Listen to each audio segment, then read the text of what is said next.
I need to put some things in place to help me just be more present when a team is talking to me.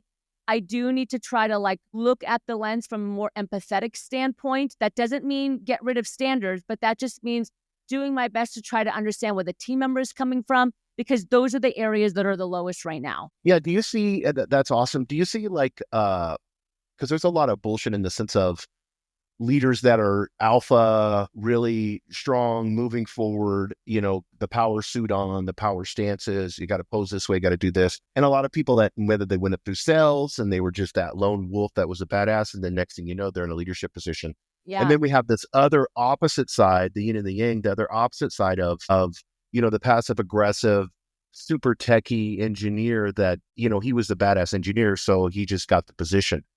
How do you, and I know this is what your programs are geared for, but how do you start somebody off that's just hits a leadership position? Is it like, okay, now that you accepted and said yes, now it's just a whole, let's work on you? How do you go over these challenges and then create empowerment within? And we have to start with the self first. So like, for example, we start with self-leadership first, okay? Then we go to like team leadership, and then we go to community leadership. Because most people that are in a leadership role, it doesn't stop in the workplace. Like typically they're also out in the community, they're talking with stakeholders, with investors, you know what I mean? So there's always that third level that's the highest level. But the first thing we have to do, Jason, is start with the self.